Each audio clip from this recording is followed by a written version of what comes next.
Hey guys, Dave here. Welcome to Centurions Review, the punk rock band of wargame review institutions. Today I'm going to be doing a quick solitaire playthrough of Solitaire Caesar. It's going to be the last scenario. The last scenario is just one turn, but keep in mind a turn in this game represents 100 years. So let's go over the scenario. It's Justinian's reconquest scenario. This scenario simulates the 6th century reconquest of the West by the Emperor Justinian using the great generals Belisarius and Narius.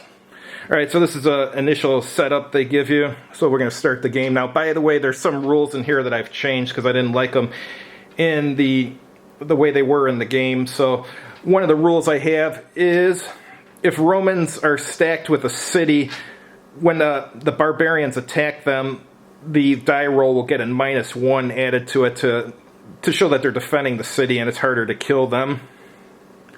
And then the other rule is to compensate for that is when the barbarians come in, each barbarian stack will get 1 extra unit to compensate for that.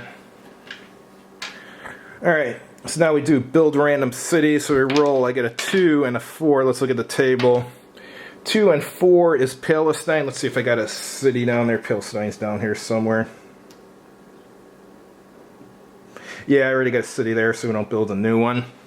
Now we generate Roman income. For this turn, the Romans only get 2 talents, so they're going to build 2 legions right here.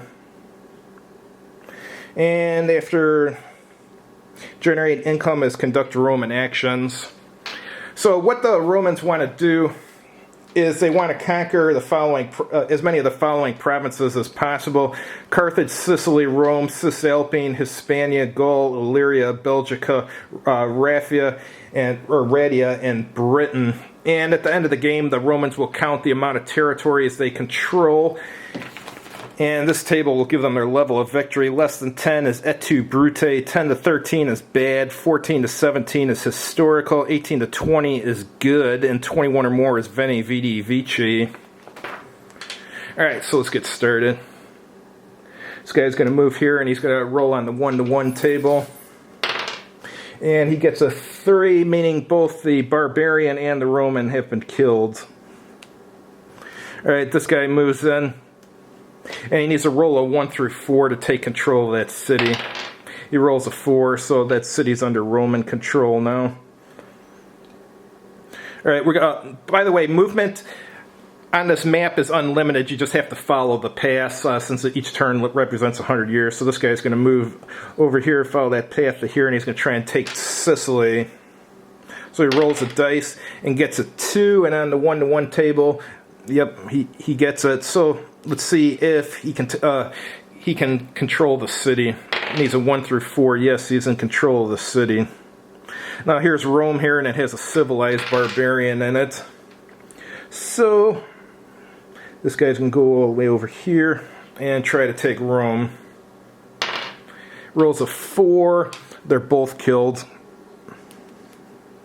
Alright, this guy here, he's going to move this way, all the way there, and he's going to try and control the city.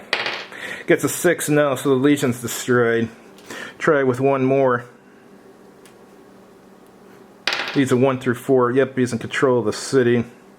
We're going to try and control Illyria too. Or take it over, rather. So 3 on that table, they're both killed. And we have 1 legion here who can go into Illyria. I'd like to take at least 1 more territory, but I don't know if I have enough forces to do so. Well, Cisalpine's a target, so this guy's going to go over here and try to take it. Gets a 6 now, the legion's destroyed. Alright, that's pretty much all they can do. So now the barbarians are going to come on board. Normally you'd have, I think it's 4 coming in at Nord. We're going to have 5 to compensate for my rule change. And then the steppe, I believe, was at 3 units. Yep, it's 3 units, so I'll make it 4. And then Parthia is considered civilized in this turn. So they're supposed to have 1. I will give them 2. And then Berber, they start with 2. I will give them 3.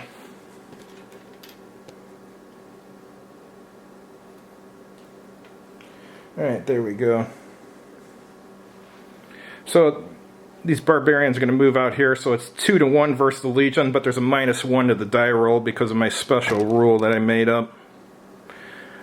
So we roll it, and 6 becomes 5. Legion's out of there. So the barbarians are there, so now they're going to try and take the city. Normally in this game, if they're trying to take a city, if they roll a 1, the unit that tries taking it is destroyed. I've changed it to where they have to attack the city like it's a regular Legion with a -1 though. So 5 becomes 4, so 1-1 at 4. So both are destroyed. So he's taking Carthage. Alright, over here we got Parthia. They're going to attack this Legion here. That's a 2-1 with a... Is there a city there? Yeah, 2-1 with a -1. So 1 is 0, so the 2 barbarians are destroyed.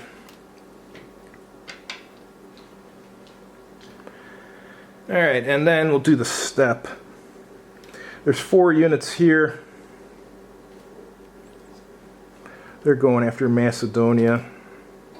So there's 4 units, but the simplified combat table only goes up to 3-1. So they're going to do 3-1, and if this is left, then it will be 1-1 on the next roll.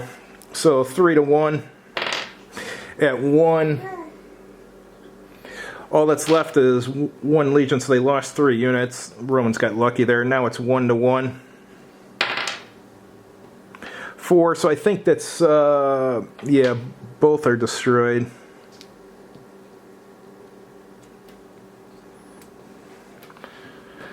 But the last one in control of there was the Romans, so that's still their territory. And now all these up here got 5 units. They moved to there, so it's going to be 3-1 against that Legion.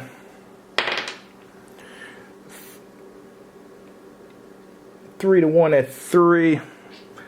So 1 Legion and 1 barbarian are killed. So then he leaves a guy there. Now he's going to move out. So nearest one would be this. So he'll put a unit there. So the Romans are no longer in control of that. And he's got these other 2 here. He's going to go after Greece with them. So it's going to be 2-1 with a -1. That's a 3. So there's 1 barbarian left and the city's gone. Alright, so that's the final part of the battle. So now we tally the score. 1, 2, 3, 4, 5, 6, 7, 8, 9, 10, 11, 12. Not looking good for the Romans. 10-12, they did bad, so that was, I guess you would consider it a defeat. Alright, let's do a little mini review now. I'm going to start with the bad stuff. In 2.1.2, it says the turn track is on the map. It is not. It is on the player's reference card, so that's a mistake in the rule book. Counters are big and thick, and they're very sturdy. That's a good thing, a really good thing. However, I've noticed this with all these Blue Panther counters. They're just slightly blurry, they seem. I'm not sure why. I don't know if they don't have a high enough resolution printer. I mean, it is a high resolution printer, but maybe not high enough. But overall, I like the counters quite a bit, though, even though there's a slight blur to them. They're much better than 99% of the other counters on the market right now. Alright, player aid card. This is a mistake a lot of game companies make. It looks very nice when you look at it, but with this busy background, there's not much contrast, and it makes it a little bit more difficult to read. I would have rather they just had like a border here with the background image, and then inside just had it white, so it was real easy to read. But that's a really minor thing. Alright, biggest problem with this game is cities don't help in combat. That's why I added that special rule. And then the last thing, all units are equal. I don't know about that. I mean, you could say, well, the barbarian units are larger than the Roman units or something, but I don't know, it just doesn't feel right, everything being equal. Good parts about this game is it's pretty easy to learn. Oh, one other thing, the rulebook, there's a few areas where I had to make a judgment call because it wasn't quite clear. But the game itself, after you make a few judgment calls, is actually pretty easy to learn. And this scenario plays fast. The other scenarios take a while. There's no way, though, to get an advantage in this game, really. The only advantage you can get is to try and have more units attacking than what your opponent has or something, but I wish there was a way you could add like modifiers. You do this or that, and then you get a +1 to the die roll or a -1 or something. It's a little bit too simple. The game's fun, but just too simple. One thing it has over some of the other games that are sort of similar is it plays a lot... it's a lot easier to learn, like Time of Crisis from GMT Games, which I like. That takes longer to learn and stuff. But overall, for like a beer and pretzels game, I think this is pretty good. Price, I paid, I don't know what the retail is, I paid $30 plus tax. I guess it's worth that since the counters are good and the map looks pretty good. So, have a good evening.